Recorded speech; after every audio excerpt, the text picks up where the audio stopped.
Are you wasting money on Google Ads? Well, let's find out. Let's take a look at the top 10 ways I see all the time in accounts that lose you money. I get to see a lot of Google Ads accounts, and I'm going to share right now with you the top 10 ways that advertisers are losing money and just handing it to Google. First up is using the display network and partner network by default when setting up a campaign.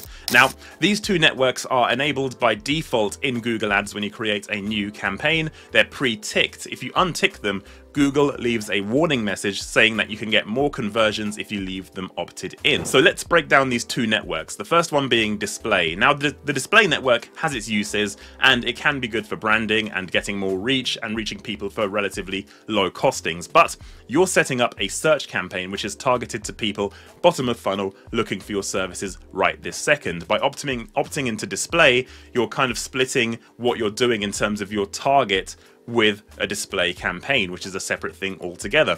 Focus all of your efforts on search, and if you want to approach display, create a strategy and campaigns in line with that. Secondly, the partner network. Now, this is again a search network, but the quality of traffic here is very, very low. And I've done a lot of reading on click fraud and fraudulent clicks, and Google's partner networks are way worse for fraudulent traffic than Google itself. So that's another issue as well. So generally speaking, I tend to opt out of the partner networks because Google's network is much better. At number 2, we have over budgeting campaigns. Now, when I say over budgeting, what I mean is, say for example, you're running a campaign and at very most you're spending $100 a day and you've tried increasing your budget but unsuccessfully. You're not necessarily able to spend more than $100 a day.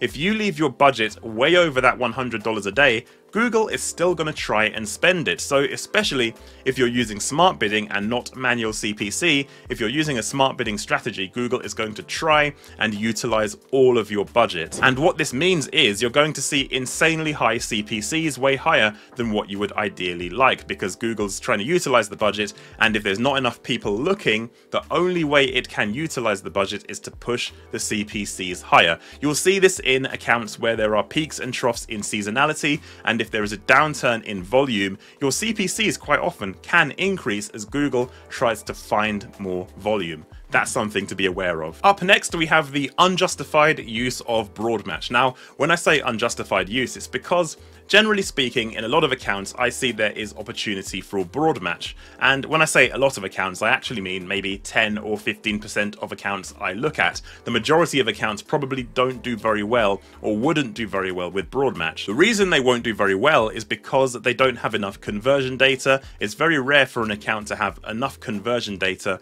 to justify the use of broad match, because it is a very open match type and Google is massively pushing it. Yes, there are advantages to broad match over other match types at the point of auction. There are more signals broad match can use. I still don't know why Google doesn't give the same signals to other match types, but hey ho, what have I got to say about that? So when I look at accounts using broad match and the cost per conversion is unfavorable, an easy fix is to move to a more focused match type like phrase match or exact as a potential fix for that problem. So guys, don't just use broad match because Google says you should. You can test it, and I always advocate testing it to see if it will work, but don't just leave it running when you know that your target conversion rate isn't being met and you're not getting an advantage from using it. Up next, the other way I see advertisers wasting money or potentially also missing opportunities are device level bid adjustments. Now, if you're using smart bidding, and you probably should be using smart bidding, then your device level bid adjustments will only work at -100% to remove a device from being seen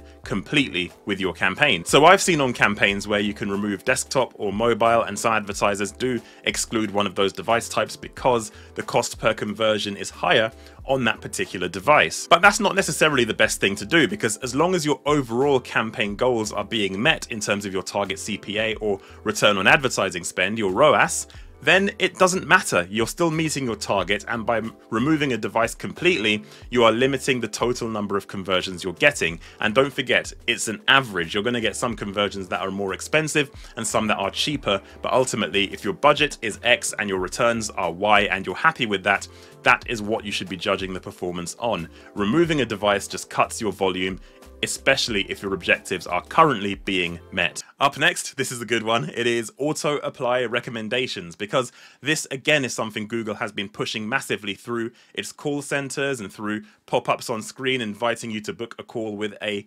specialist or expert, which aren't actually experts. But auto apply recommendations are something that I see all the time that are enabled. If you go into your account, you can go ahead and disable these because ultimately you want to have control over your campaigns. You don't want Google creating and making changes in your campaigns because ultimately it's going to lead to more ad spend, and Google don't care necessarily about returns. They'll tell you you'll get more conversions, and if you do a lot of the auto apply recommendations they make, you will typically get a higher volume of conversions, but the cost will be astronomical. So turn off auto apply recommendations and take control of your account. Up next we have dynamic assets. Now this is very similar to auto apply recommendations, but this is dynamic content for your assets, for your ads that is generated by Google scanning your website and looking at other data points to dynamically generate content. So for example, your call out extensions and particularly your image extensions could be liable for dynamic insertion. So an example of this would be Google just pulling an image from your website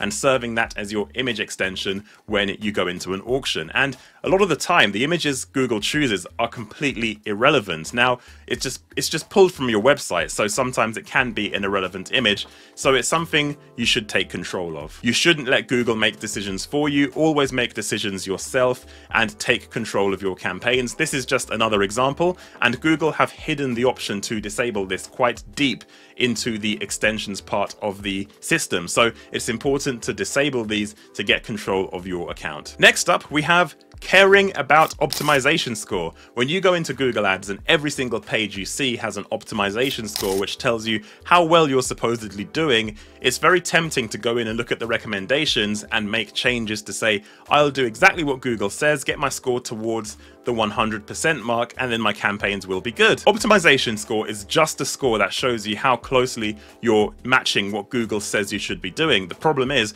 what Google says you should be doing isn't always right, and in fact quite often it's the opposite. So by going in and ticking that box to apply the recommendation of adding a bunch of keywords, or forcing you to create a campaign type that you don't necessarily want, or making wholesale changes to your account to get your score up is not the way to go. You need to make decisions based on data, and you need to increment and test as opposed to just going for a high optimization score. This next one is interesting because I bet a lot of you are doing it, and that is ad scheduling. Now, Google Ads gives you the opportunity to set a time window when your ads are live and when they are offline. And of course, a lot of businesses think, well, I'm open Monday to Friday 9 to 5, therefore I'll run my campaign Monday to Friday 9 to 5. Now, the problem with doing this kind of scheduling is that your customers are still looking outside of hours. So if you're running a business that's, not a call center where you have to have somebody physically pick the phone up for every single inquiry and all of your inquiries are for phone calls only,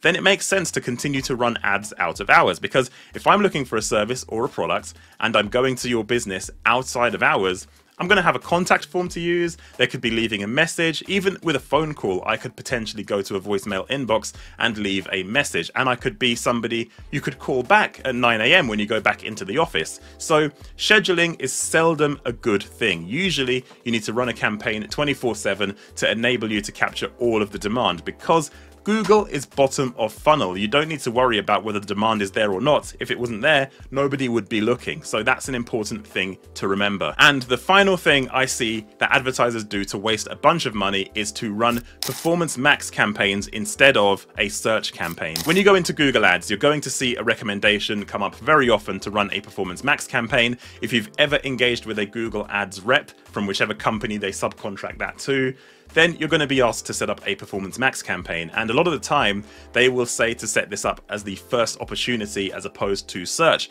Search is where you should be focusing your efforts on because it's the most bottom of funnel. It's where people are looking right this second for your services, and performance max should only be left if, first of all, you're an e-commerce business and you have a shopping feed.